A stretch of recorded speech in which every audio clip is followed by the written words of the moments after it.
Hello students, welcome to my channel easy learning accounts. आज के इस वीडियो में हम ट्रेडिंग इन P&L अकाउंट, जो कि मैंने अपनी लास्ट वीडियो नंबर 83 में आपको फॉर्मेट बताया था, उसी फॉर्मेट का पार्ट 2 या कंटिन्यू करूंगी उसी फॉर्मेट को जो मैंने अपनी लास्ट वीडियो में आपको बताया था। अगर आपको याद हो तो हमने कुछ इस तरह से अपना ट्रेडिंग एंड P&L अकाउंट लिया था, जिसकी स्टार्टिंग हमने ओपनिंग स्टॉक से की थी। मैं यहाँ बता देती हूँ, जिसकी स्टार्टिंग हमने ओपनिंग स्टॉक से की थी और उसके बाद हमने लिखा था टू परचेज, लेस किया था परचेज रिटर्न और वैल्यू माइनस करके जो वैल्यू आई थी बाहर लिखी थी। उसके बाद यहाँ था बच्चों हमारा सेल और लेस किया था रिटर्न और जो वैल्यू आई थी बाहर, और बाय क्लोजिंग स्टॉक उसके बाद टू डायरेक्ट एक्सपेंसेस लिखा था। और मैंने आपको बताया था कि वो कौन कौन से आइटम्स होते हैं जो डायरेक्ट एक्सपेंसेस में हम लिखते हैं। उसका डिस्कशन मैं अपनी नेक्स्ट वीडियो में करूंगी। तो आज की इस वीडियो में बच्चों हम वही करेंगे कि कौन कौन से वो आइटम्स है, पॉसिबल थिंग्स है जो डायरेक्ट एक्सपेंसेस में हमें ट्रायल बैलेंस में से उठाकर डायरेक्ट एक्सपेंसेस वाले पॉइंट में आकर लिखनी है। तो वो कौन कौन से पॉइंट हैं वो देख लेते हैं।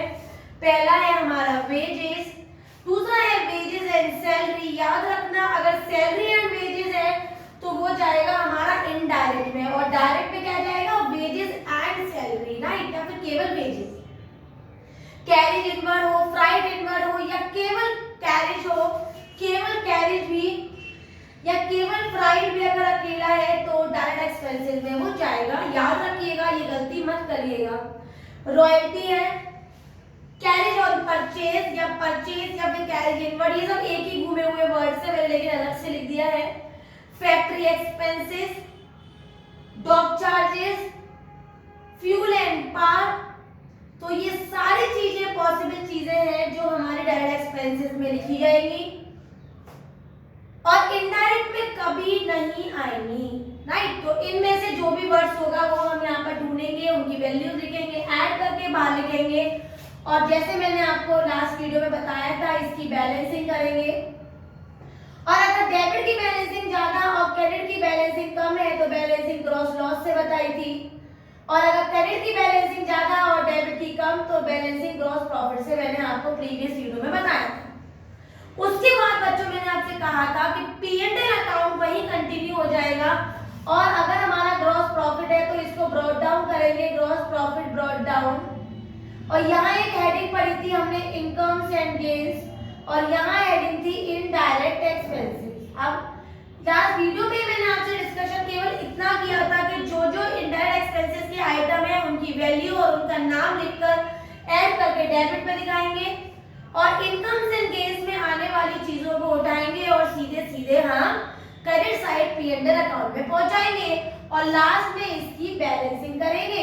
अब सिमिलरली जैसे हमने ग्रॉस प्रॉफिट में किया था, अगर हमारी क्रेडिट की बैलेंसिंग ज्यादा और डेबिट की कम तो टू नेट प्रॉफिट से बैलेंसिंग करेंगे, और अगर डेबिट में बैलेंसिंग ज्यादा और क्रेडिट में कम तो टू नेट लॉस से बैलेंसिंग करेंगे, और ये दोनों वैल्यूज बैलेंस शीट में जाकर ट्रांसफर हो जाएंगी। और अब पॉइंट आता है कि वो क्या क्या पॉसिबल आइटम्स हैं जो डायरेक्ट है तो हमने पढ़ लिए, जो इनडायरेक्ट में आ सकते हैं। तो मैंने काफी पॉसिबल वैल्यूज लिखी हुई हैं, हम एक एक करके उसको देख लेते हैं।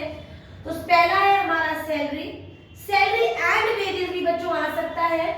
Rent and taxes, rent and royalty भी, सॉरी बेटा, रेंट एंड टैक्सेस बेसिकली यहाँ पर आता है। रॉयल्टी हमारा डायरेक्ट में चला जाता है।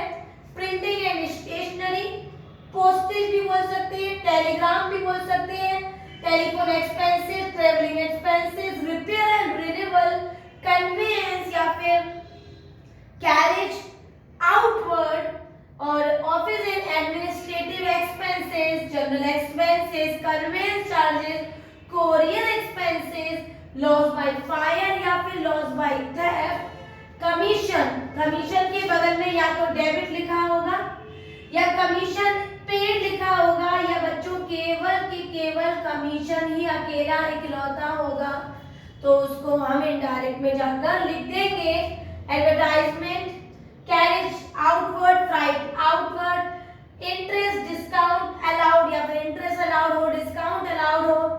बैड डेब्ट एंड मिससेलेनियस एक्सपेंसेस, वो जो सारे एक्सपेंसेस जो मैंने यहाँ नहीं लिख पाए हैं वो सारे मिससेलेनियस एक्सपेंसेस में चले जाते हैं।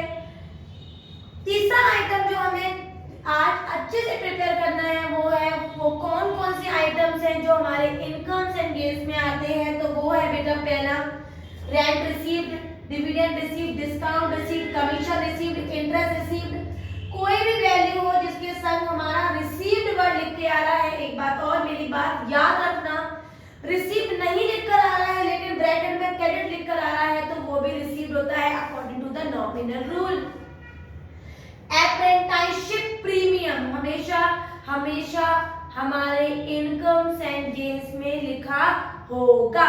Next is bad debt recovered, income या फिर interest on investment, dividend on shares, miscellaneous income वो इनकम इसके अलावा जो हमने नहीं लिखवाई है लेकिन इनकम से आपको लग रहा है कि फर्म ने इसे गेन किया होगा, इनकम हुई होगी तो वो इनकम्स एंड गेन्स में चला जाता है।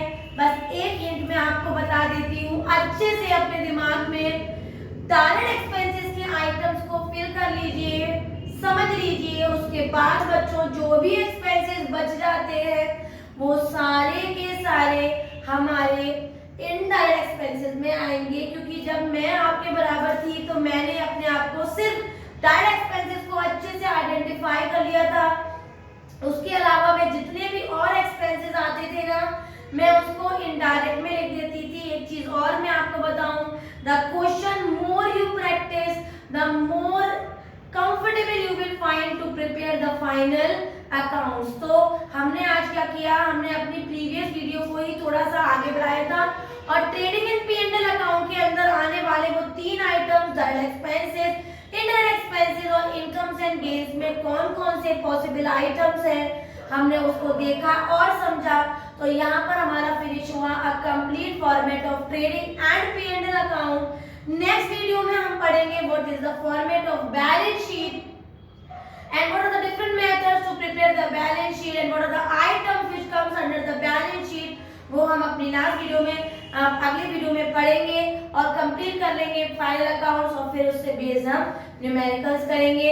अगर आज का ये complete trading and P&L account के पॉइंट्स आपको क्लियर हो गए हो, all the items which comes under the direct expenses, indirect expenses and incomes and gains आपको क्लियर हो गया हो तो मेरी वीडियो को लाइक करें, शेयर करें और मेरे चैनल को सब्सक्राइब जरूर करें। Thank you.